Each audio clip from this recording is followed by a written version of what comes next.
Well, definitely with the consistency of training, you definitely need a well-structured training plan. So that's definitely number one. And two is definitely train at 100%. And what I mean by 100% is if you do a long ride, pure long ride, that's it. Don't put intervals in there. Don't put strength training in there. Just do a long ride. If you do an interval day, it doesn't have to be 5 hours. It can be even 2 hours if you want, as long as the interval section is, at 100%. And also, if you do like a strength block, do the strength block. Don't mix it up and try and do more by including, let's say, sprints in a long ride, because you're not going to get the benefits of a long ride, and you're also not going to get the benefits of the sprint training because you're going to be a little bit fatigued from the long ride. Let's say I have an Ironman that finishes on is on a Saturday, and then that week I'll be like, okay, that's my taper period. The week before that, and I'll structure the taper period for that, and then the week before that, I'd be like, okay, how long do I want long rides to be, or how hard do I want my constant rides to be? And then I'll put that training session there. And then from that point to where I am, the current time, then I'll do a pathway to get to A to B. And all it has to be is smaller increments to get there. And I'll have my rest phase and everything like that. But yeah, the idea is where I want to be 1 week before, I go from there and I go back to the start and I go, okay, how do I get there?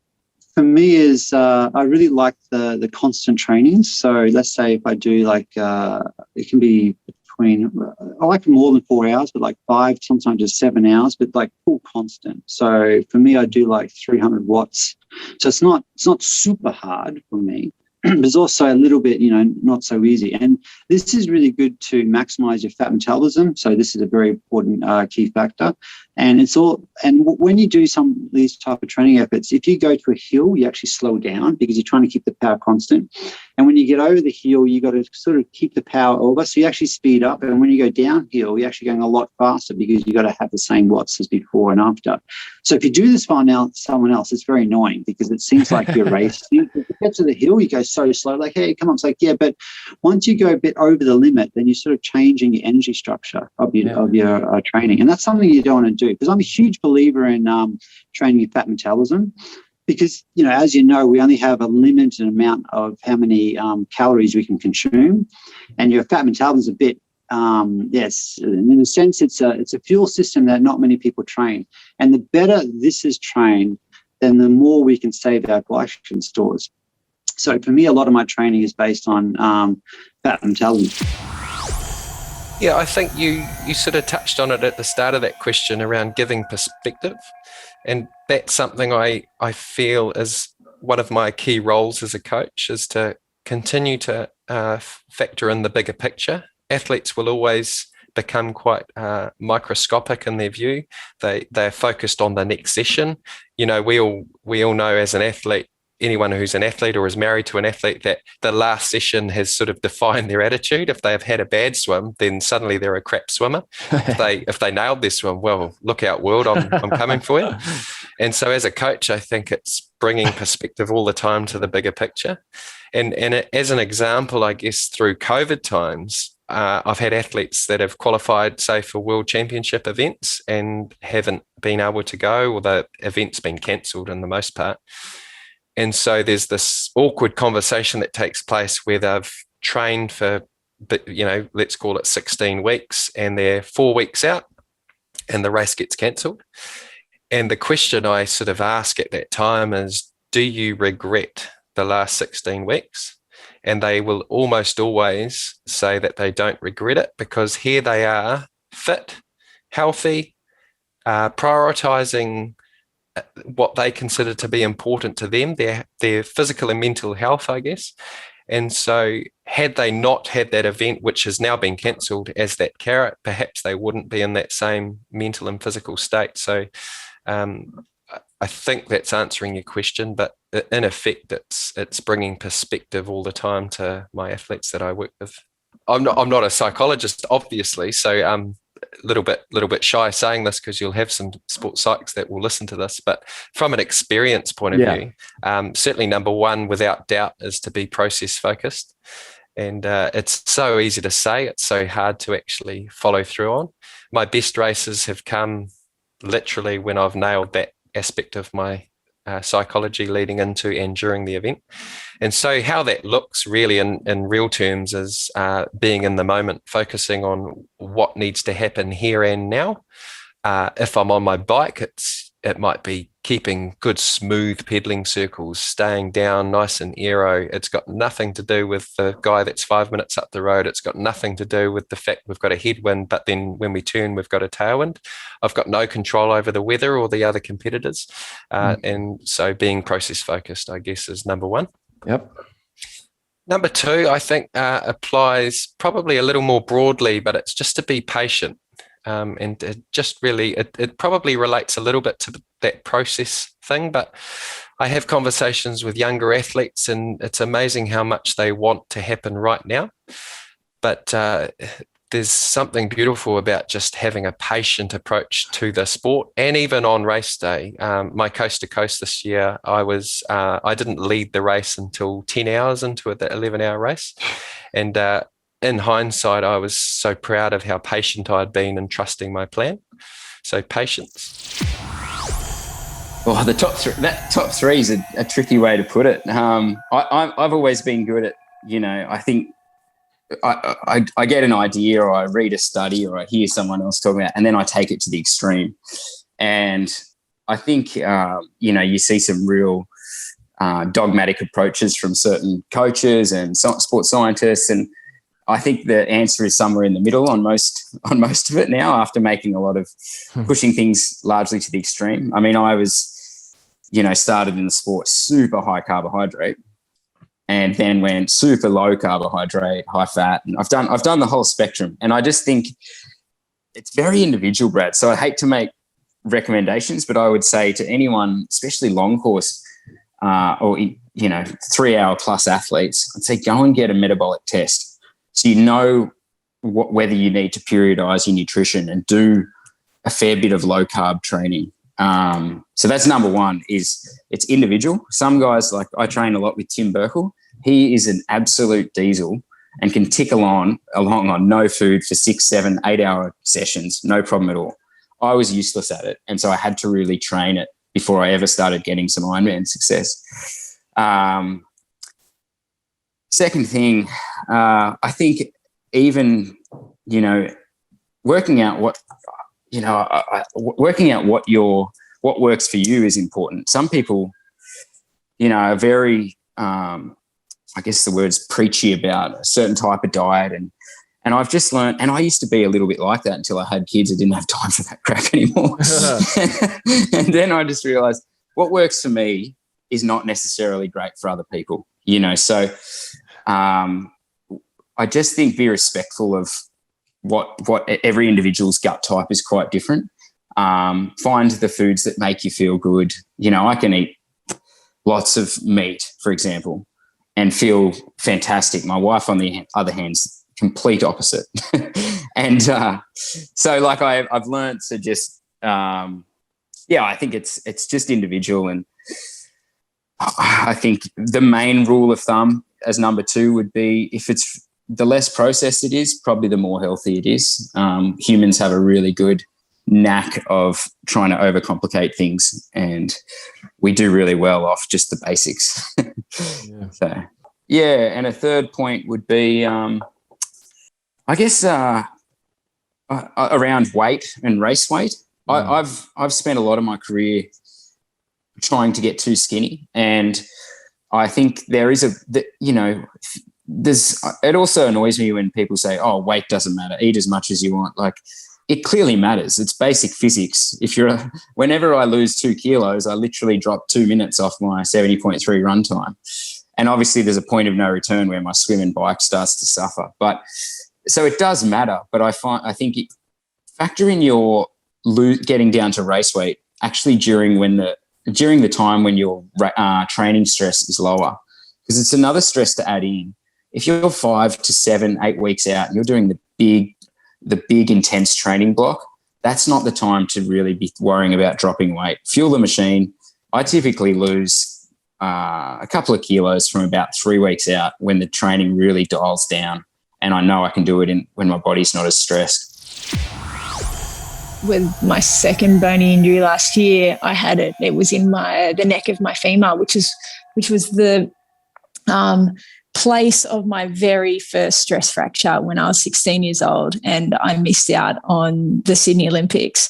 And so it was really triggering. It was really like, oh my gosh, I feel 16 years old again. I feel all these same feelings. I'm walking differently like I was then. And I remember talking to I call her Auntie Kay. She's not my real auntie, but she does feel like family. She's my osteo who I've been seeing since I was 15. And she said to me, it's important that you don't go back. You don't think of this. You haven't taken a step back to when you were 16. This has got nothing to do with the issues that you struggled with when you were 16. And she, like, we logically went through all of the reasons and say, okay, well, I've been through childbirth and my pelvis is a little bit different now. And, there's grace for that. And, I've been breastfeeding and, sometimes 12 hours a day. And so that's a stress on your system. The lack of sleep is another stress on your system. And then on top of that, you're trying to train like an elite athlete. So there was all of these logical reasons why, I might pick up a bony stress injury. But emotionally, it's really easy to go back into that, as you say, into that shame of like, oh no, I've messed up again. I've made the bad decisions on behalf of my body, or my body just can't handle it. Or, what if this is the injury that ends my career? And, you go through all of those questions when you do have an injury. But at the end of the day, it's just about coming back to the process of getting through it. It's okay. Let's get this diagnosed. Let's find out what we're dealing with. And then, okay, how long, vaguely do I think that this is going to take to heal? And I've had these bony stress injuries before, so I know how long they take. And then making a cross-training plan. And for me, it was, my injury was diagnosed around Christmas, and I spoke to my coach, Nick, and he's like, just have a week off. Do not cross-train. Like, give yourself a break, have a mental break, spend time with the family, like just enjoy Christmas and then start back in the new year. And I did. And it was great. Like, I had 10 full days where I did nothing. And it just gave me the time and space to kind of reflect, okay, like, what am I going to do differently when I come back? What's the plan for the next, 4.5 weeks? And at the time I was on crutches too. So there was a process of getting back to walking properly. And, but yeah, just kind of strategizing, what it's going to look like to come back. And I think going through that grieving process of feeling frustrated and disappointed and angry and all that is really important too, because you need to allow yourself to feel when you get injured, but then not staying in that space for too long, going, okay. And, I think I've said this before, Brad, but that's something that you've been really helpful with. It's like navigating that process of getting back to that point of, okay, let's look forward now. This is what I'm going to miss due to this injury, but what can I gain? What can I learn here? And how can I move forward? And how can I be a better athlete and a better person from the things that I learned through this challenge? Best recovery tip. I actually think it's probably to move, to do a recovery day rather than a recovery nothing. And that recovery day, if you've had a lot of work on the legs, it might be just go for a stroll, a stroll with a light jog if you feel it, or a very light spin on the bike. And when I say spin, I don't mean high spinning, because that's too much pressure on your calves. Just move the blood. I think movement is better than non-movement. Every now and then, if you're absolutely spent, of course, just hop into some compression boots, the Normatec compression boots we used to do. But we got to the point where it was Epsom salt baths, it was, light body work. But getting blood flow, getting the fascial release type work, critical. I mean, there's so many things. I guess that's not one thing, is it? I just listed off a million, but I think blood flow, fascial movement is key. So you don't seize up. Not for a moment do I want the pace to slow down. And it's this squeezing everything out of myself at every moment and making sure anybody I'm up against is absolutely getting squeezed themselves. That I don't know where that word it just popped in. I don't know. It's that kind of like the race should never be easy, and it's and squeezing is just kind of squeezing every ounce of energy out of yourself at every single moment of that race. That if it's ever easy, then you're not going to win. I'm not going to win a race that comes down to an easy race and a sprint finish. I'm going to win a race that's everybody's exhausted by the end. So the gun goes and the pace has to be on from the start. Yeah. Being in the zone is a moment where you are only focused on the very one thing. Well, you're not even focused. You are doing something without having to think about it. That you find that state of flow, as Csikszentmihalyi, the famous, the state of flow, where I remember running once, going into the High V triathlon in 2011, and it was almost my rhythm, my tempo, nothing hurt. And I remember it was almost like my brain was tapping the top of my skull. The beat of my feet landing on the ground and the movement was so perfect for that one moment. And I was free to move. It was the ultimate dance. It was this where your body works as one. And when you get to that state of flow, to get to that being in the zone, as you call it, it takes so much work. But then when you're in it, that you actually don't even realize you're in it.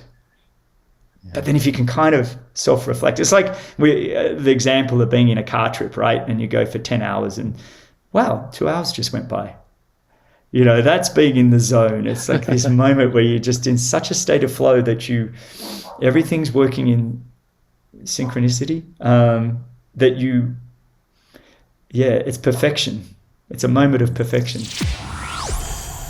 No, but that resilience and that perseverance is a real key. And, you see it time and time again. You get someone come into the sport and they're showing huge potential, but they don't have the ability to just be consistent in their training and and commit consistently to the sport, and they never last long. So it's the guys that sort of have good careers and really stay at the top level for a long time. They're so passionate about what they do, and they front up day in, day out, and they're really consistent in their approach. So for me, that is a key ingredient. And there's a great saying, hard work beats talent when talent doesn't work, and that's really what it stands out in professional cycling. I think it is. It's just that passion for the sport. And for me, it's really interesting when you hear of athletes talking about how they made all these sacrifices for their sport. And for me, the sort of time I had in my sport, I didn't feel like I was making any sacrifices whatsoever because I was so passionate about it. That's exactly what I wanted to do. So to put everything in my life really aside and make my performances on the bike and my cycling the most important thing was easy, and I didn't feel like I was missing out on anything else because that's exactly what I wanted to be doing. So when you hear of an athlete go, oh, I sacrificed so much for this, you wonder how long those athletes are going to be at the highest level for, because if their sport is not the most important thing, they're not going to stay at the top level for very long. Lactate threshold efforts. Yeah, 15. My coach used to have to do me these efforts where it was kind of 15 seconds on, full sprint, 15 recovery, 3 times over. So by your last 15-second sprint, where you're up, you're trying to basically sprint under full lactic. It worked really well, but I dreaded them. But I used to try and keep a pretty good routine in my longer races and my objectives. A really basic one is I would try and eat something every half an hour, quite simply, throughout the duration of a race. And every time you would eat, you'd obviously drink something as well. But what you would eat over the duration of the race would change a lot from the beginning to after sort of 6 hours. And I'd really try and start with a solid foods, something maybe a little bit protein orientated, to working towards your energy bars more in the middle of the race to your pure sugars and your gels towards the end. And that was all about having the energy available for the required effort. And you have to train to be able to do that. So you're swimming 50 Ks a week and gymming, and my shoulders are my money makers. So I need to make sure they're well looked after. And I've learned a whole lot about that just with injury management this year and staying on top of it with prehab and rehab and what I need to do. So that's another thing that I know that I've got that box tick now leading into Paris, that I know how to look after my shoulders, and hopefully I'll never have an injury like that again. But yeah, it's injuries cause a lot of stress. I know that caused me a lot of anxiety because I didn't know whether I'd be able to get through training sessions, and every day I'd rock in and, you know, some days I'd be fine and have a great session. The next day my shoulder would hurt like hell and I wouldn't be able to swim, and I'd be so stressed. And then, you know, then you're starting to get anxious whether you'll be able to get through training. And I'm a person that prides myself on hard work and training. So if I can't do that, then I'm like, well, what's the point of me even doing this? I'm not going to the Olympic Games if I'm underprepared, and I'm also a person that's not going there to get second, really. Obviously I did in the end, but yeah, it caused me a lot of, I guess, issues and problems. And but it's been a really good learning curve for me, a chapter, and hopefully it's a thing of the past, but and I can stay on top of the shoulder health now. But yeah, I guess everyone has to deal with injuries at some point, and I'm just unfortunate to have had to deal with it smack bang before the Olympic Games. And I only say that when I get behind the blocks. I'm a person that probably lives in a bit of fear and doubt and whatever from the semi-final through to the final. Like, I start to doubt myself and stress out, and then I get to the final, and I walk out on pool deck and I'm in the Olympic final, and that comes into my mind, and I believe I can win. And it's no different than if I'm racing at state champs to the Olympic Games. Like, I always believe and back myself in. I think, you know, UFC fighters, no matter who they're fighting, or boxing or whatever, they could be 50th in the world versus the best guy. They believe they're going to win. And if they don't, they talk the talk and make sure they do believe it. But I think swimming and competitive or professional sport needs to be no different. Like, I don't understand people's mindset when they don't believe they can win. And I even, you know, I'm a person that, even with like Zach Inserti, who's one of my great mates, and I want him to swim so well. So I kind of like to life coach him in a lot of ways and kind of share my ways with him. But even when we were standing in Tokyo, we were out there having a bit of a wrestle, and I said, if we were to box on, who would win? And he was like, you would win. And I was like, see, Zach, that's why you'll never be a winner, because you don't have a winning. You need to believe no matter what you could win. And I'm a person that's like, you know, I box on with something like Zach. I know I'm going to win because that's just how my mindset works, type thing. And I just think that I want Zach. If I can get that going in Zach, like, he's going to be such an incredible asset to the relay team. But I think individually as well, like, he'll be amazing. He's pretty raw in swimming, and so yeah, I try to give him a bit of guidance here and there, and fire him up a bit, which is nice. So you do think that mindset can be trained, Kyle? I hope so. I hope in a way it can be trained. If it flickers something in his mind, he's like, actually, yeah, that's a good point. Maybe that's the way I do need to think about things, and I've kind of done my job. But also at the end of the day, he's a competitor for me, so I'm not going to be, you know, a psychologist to him. But he's a great mate, and yeah, I hope I get to have him in the marshalling room with me individually in the years to come. Yeah, brilliant. Kyle, before we jump into a physical performance round, just the two topics, prehab, what does that look like for you, for your shoulder? It's a shit show now. I get there kind of, you know, I've always been a person that'll be first on pool deck no matter what. I pride myself on being first at training, but now I'm first at training by at least 30 minutes. So I kind of go through 30 minutes of TheraBand exercises, and then I kind of get into my dry land exercises just to warm up everything and activate all my muscles and make sure everything's loose and ready to fire when I get in the pool, because swimming's one of those sports that you dive in the pool, you're swimming fast and expected to do well right from the start for 2.5 hours. So if your shoulders and body aren't warming up, then you have to warm up when you first dive into the pool, and takes you, 45 minutes probably, and it's not good for your shoulders. So that's probably, yeah, my biggest thing is now my TheraBand's my worst enemy, but I know I've got no choice and I have to do it. Even here, like in the hotel quarantine, my coach called me day 5 and he went, and I hadn't been outside to that point. We can go out on that balcony.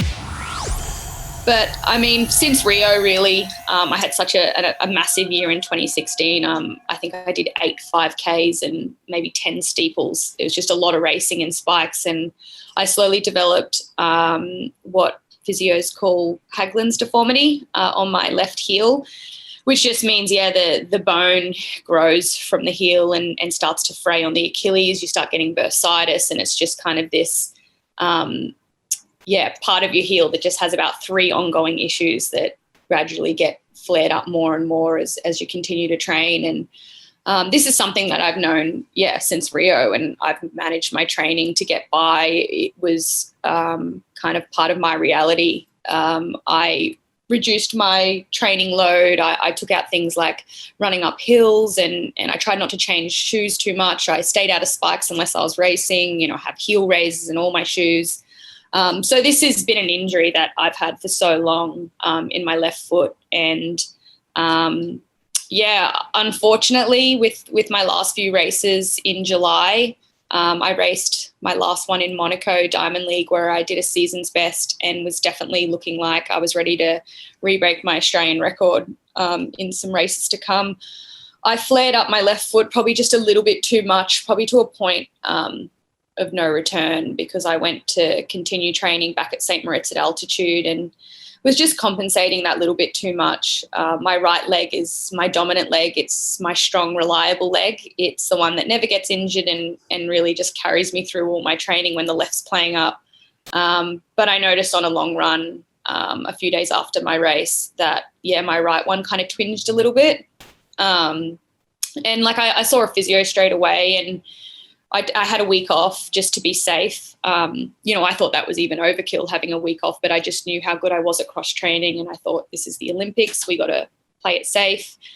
And so when I went into the village, I had all the medical team well aware of my situation. They know my history with my left Achilles, and they'd been informed about my right being a little off over the last few weeks, but we actually got my right Achilles into a great place, to a point where we actually labelled it as fully recovered. I felt strong on it. I knew that I could water jump on it if I had to. And I think going into that heat, my first round, that was really nerve-wracking for me, because I thought, this is 50-50 whether my foot is ready to go. And it probably, people that don't know me probably think, that I ran well enough to make the final, and that was great. But deep down, my close-knit group knew that, I was lucky to get through to that final, because I didn't run like myself. I was compensating. I was, stressed. I was a bit off, but was lucky enough to scrape through to the final. So going into the final, I actually was a little more confident, because I'm like, the hard part's done. I've done the heat. I've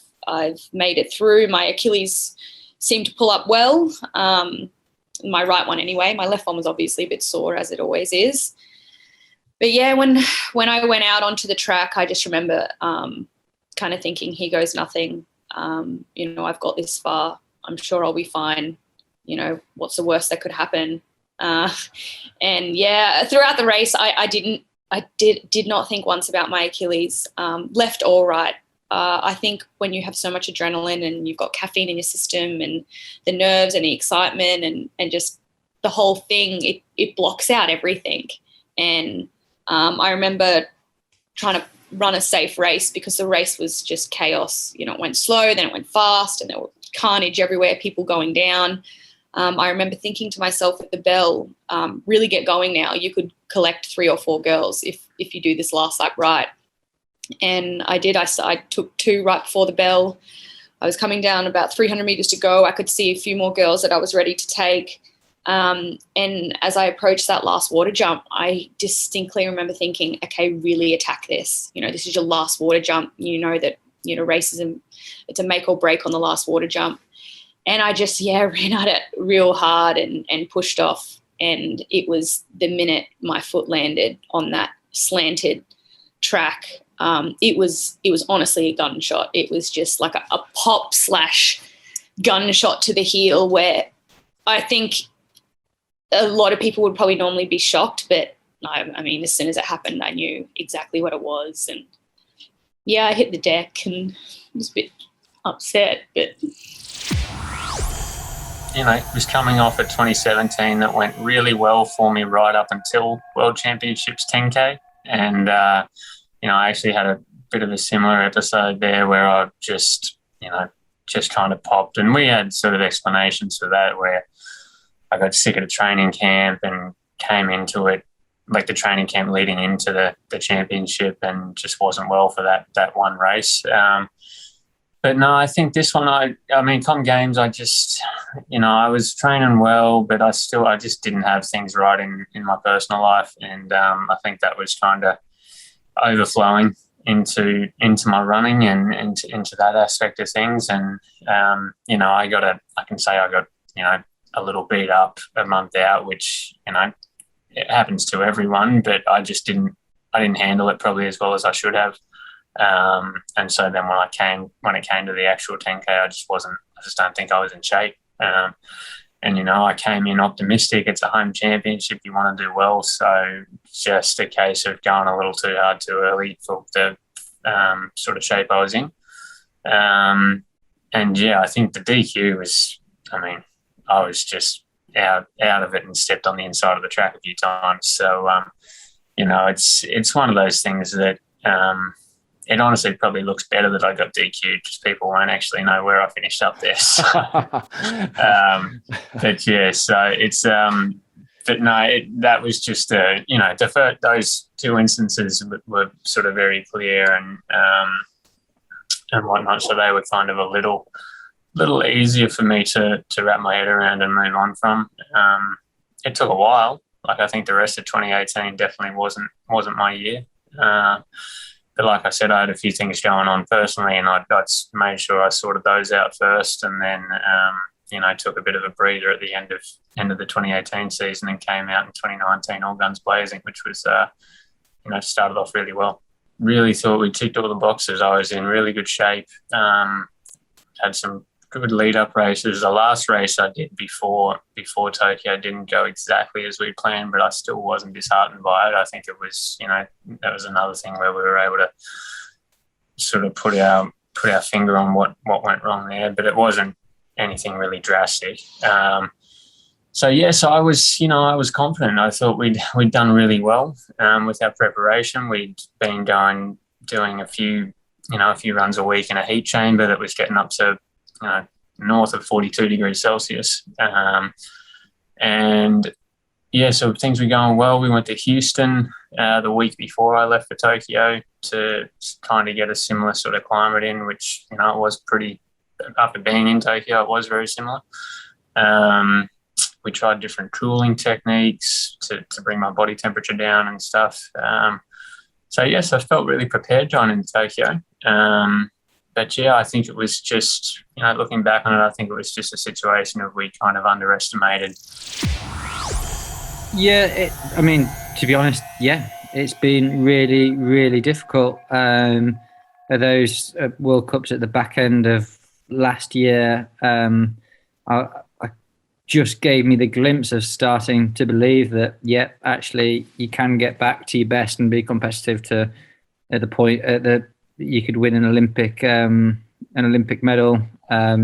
Just gave me a glimpse of belief, and I went out in the winter to train with that in mind and that belief, and knowing that, with a bit of luck things could go well, and actually things were going well. I was feeling fit. I was doing a very balanced kind of training program with a long-term view to the summer. I was looking after myself better than I've ever looked after myself before, really trying to tick those boxes of keeping myself healthy and being able to train.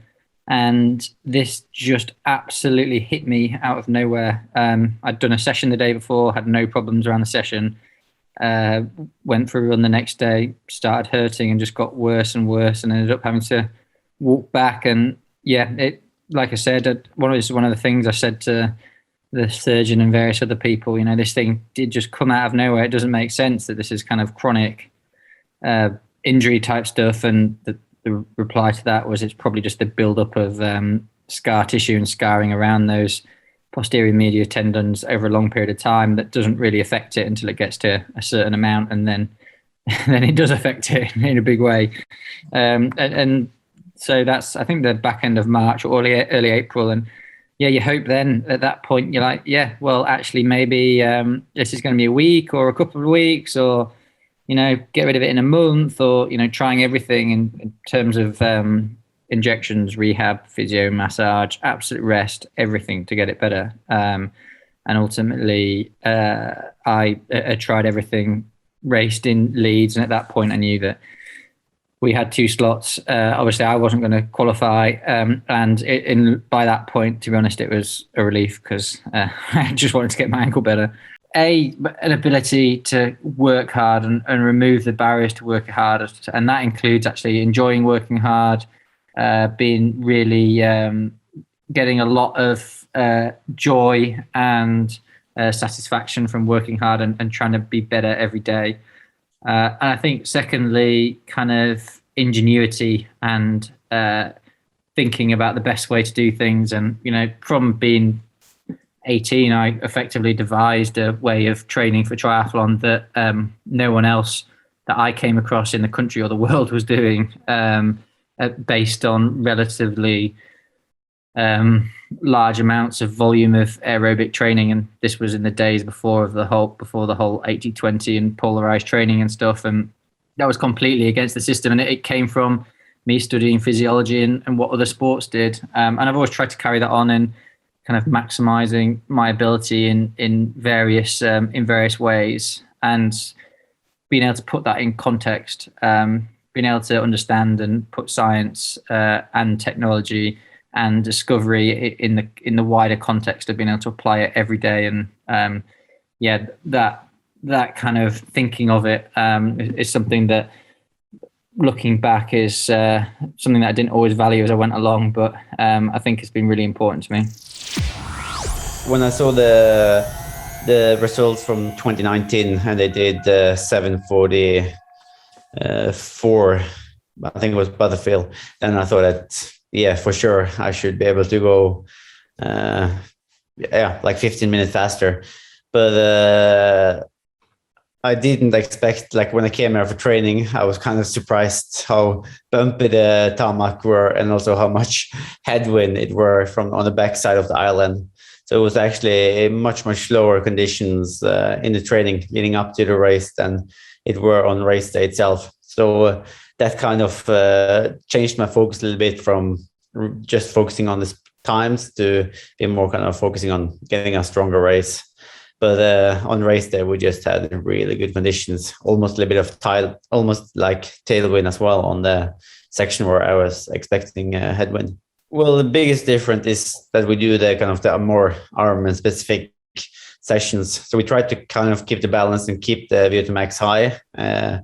So we do maybe 4 days of the week is kind of as normal as we did before, with the kind of Olympic cycle focus. And then we have 3 days where we do kind of prepare for Ironman though. So let's say we have rest day on Friday, and then we have kind of an Ironman on Saturday and Sunday, or divided in different ways. So, and then it's back to an Olympic cycle again for 4 days. So we try to kind of keep the balance like this. I guess it's just the love for training. Like I've always liked being active and doing a lot of different sports, and it maybe makes it easier for me to do a lot of training. And after many years of building the foundation, it's maybe what's been helping me building the engine. Like when we started with the kind of youth national team, we had kind of the big ambition of going to the Olympics, or not just going, but winning the gold medal in 2020. And it's very strange to be on the other side. And but also like we don't just like the kind of the victory side of it. We like kind of the journey as well. So therefore we're kind of setting ourselves new goals, and we very quickly kind of refocus and evaluate and kind of try to improve for the next race. So that's why we're already kind of going to like a new testing, a round of testing when I get back home from Daytona, doing like wind tunnel testing as well. And it just keeps rolling, and we just try to do it even better for next time.